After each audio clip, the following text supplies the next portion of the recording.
Vamos lá, pessoal, bom dia. Então, vamos para a nossa aula de hoje. Vocês farão um simulado Enem. Está disponível na plataforma, como eu mandei o passo a passo para vocês. E ali vocês vão treinar, vão ver a necessidade do que vocês terão que olhar com mais carinho, tirar dúvida com os professores, aproveitar esse momento de interação com a prova, qual o tipo de prova, a dissertação, que é aquele passo a passo que a gente vê todo momento, fazer com calma, se organizar em questão de horário, quantos minutos eu vou ter para responder cada questão, pegar a malícia da questão. Muitas das vezes a pergunta vai estar no meio ou no final, né? Muitas das vezes vem um texto lá, eu não preciso nem ler aquele texto para responder a pergunta. Então, tentar pegar essa malícia de dar uma passada com os olhos de forma geral na questão, para ver se eu pego logo para aproveitar o tempo, porque o Enem, muitas das vezes, ele é mais prova de... Nem requer muito a questão do conhecimento, que vocês sabem o conteúdo, a interpretação, é questão de estudo também, mas é de resistência física, porque vocês têm que ficar ali um tempão, né, a tarde inteira, incomodados, e aí precisa de foco, determinação, né, qualquer barulhinho pode dispersar, então a gente tem que estar focado ali e pegando essas malícias aí. Aí, Gabriel também vai fazer um projeto e a gente solicita a participação de todos. São 3 mesas redondas que vão acontecer. A primeira vai ser no dia 26, às 10 horas. Ele vai criar uma sala de bate-papo, né? Igual uma sala de aula. E nós vamos participar. O primeiro é com psicóloga, falando das nossas emoções, desse período de isolamento, de quarentena. E também quero animá-los para participar do concurso aí do logomarca do projeto, né, que é Educar para a Vida, a questão do distanciamento social nesse momento que a gente está vivendo e dando continuidade aos estudos, essa Covid-19 que se espalha de forma rápida.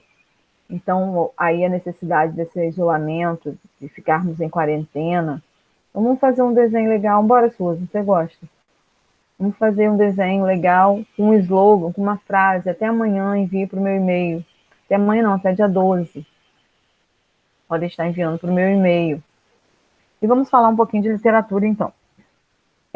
A questão do modernismo, né? Nós estamos na segunda fase, vendo poesia. E esse modernismo em si, ele visa o quê? Ele combate o passado, busca o novo. Ele quer liberdade formal, liberdade de conteúdo, falar o que vem à mente, retratar a realidade, retratar o hoje. Ele ataca a burguesia, valoriza o nacionalismo. Então, a nação, o saudosismo, essa valorização da pátria está presente.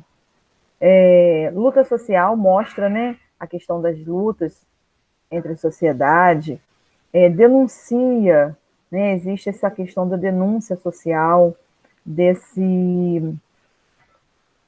corrupção, desse me dar bem, né? Eu vou fazer isso em troca de outra coisa para eu me dar bem. Então, existe essa denúncia aí.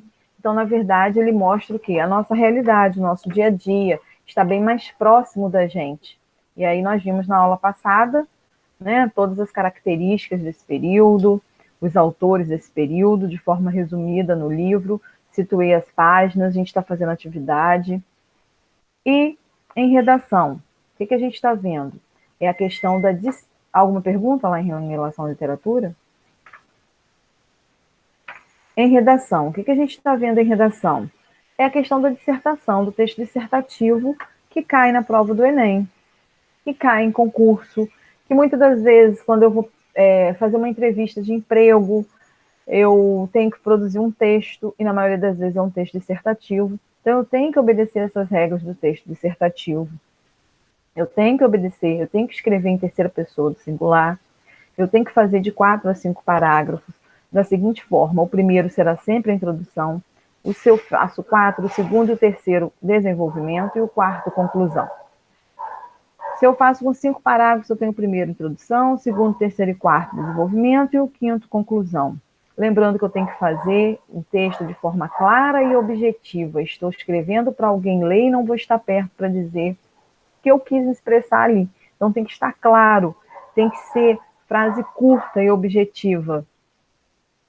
Para que frase curta e objetiva? Para que o outro entenda o meu pensamento.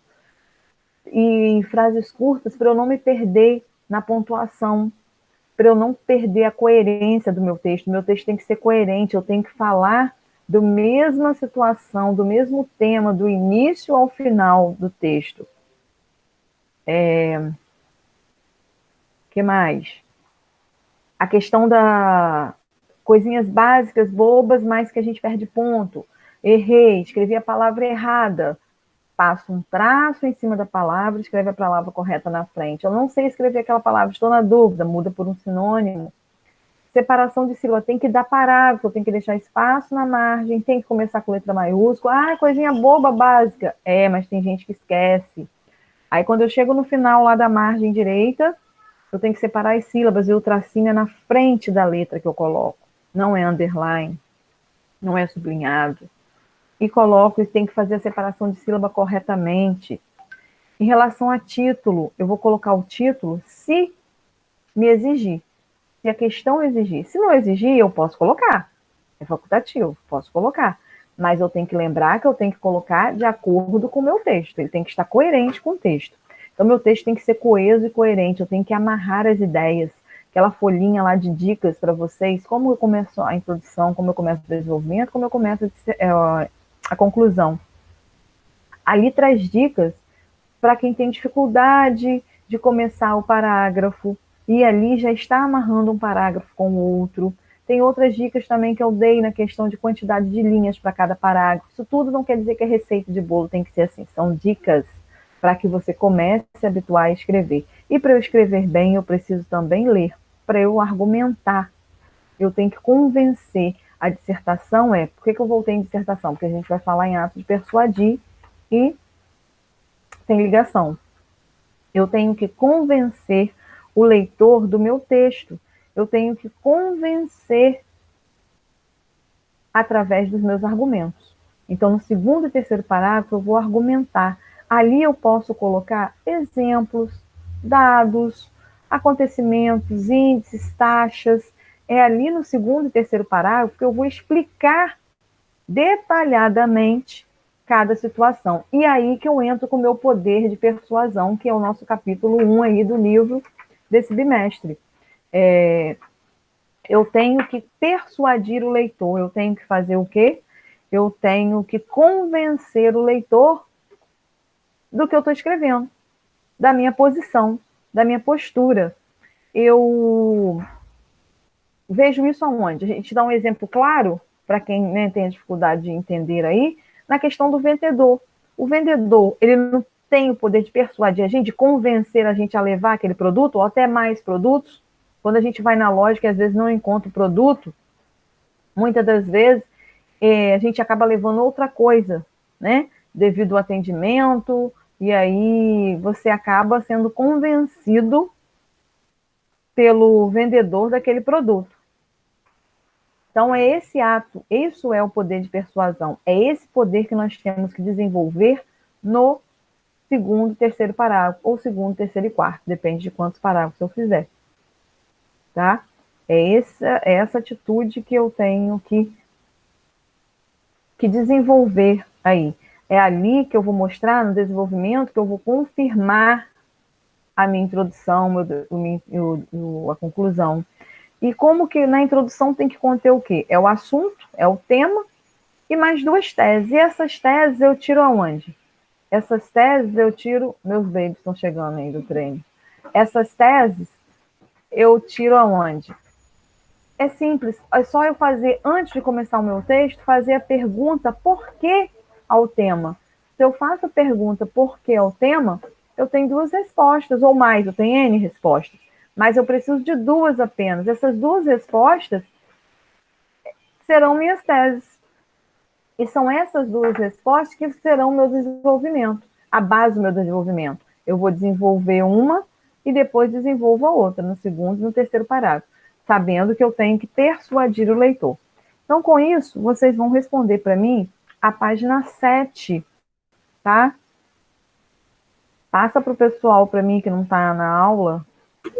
Tá bom. Tá Página bom? 7, né? Responder essa página 7 do livro e me enviar até sexta-feira. É simples, ele fala que é uma pesquisa, mas não precisa ser uma pesquisa, pode ser um texto de vocês, não precisa ser um texto no modelo de dissertação. A opinião de vocês. Como persuadimos os outros? É basicamente isso que eu preciso saber. Está no segundo parágrafo aí da página 7 do livro de produção de texto, está em negrito. Como persuadimos os outros? E me envie até sexta-feira, ok? Alguma Ok. pergunta? Algo mais? Alguma Não. dúvida? Não? Não. Nós podemos encerrar, Sim. né? Porque basicamente a gente já deu uma passada e aí a gente encerra e até a próxima semana. Tenha um bom feriado, final de semana. Se tiverem dúvida na atividade, é só me chamar no Zap. Tá bom? Tá bom. Tá bom. Até, meninas. Até. Muito bom bater papo Tchau. com vocês, estar conversando. Estamos mais próximos.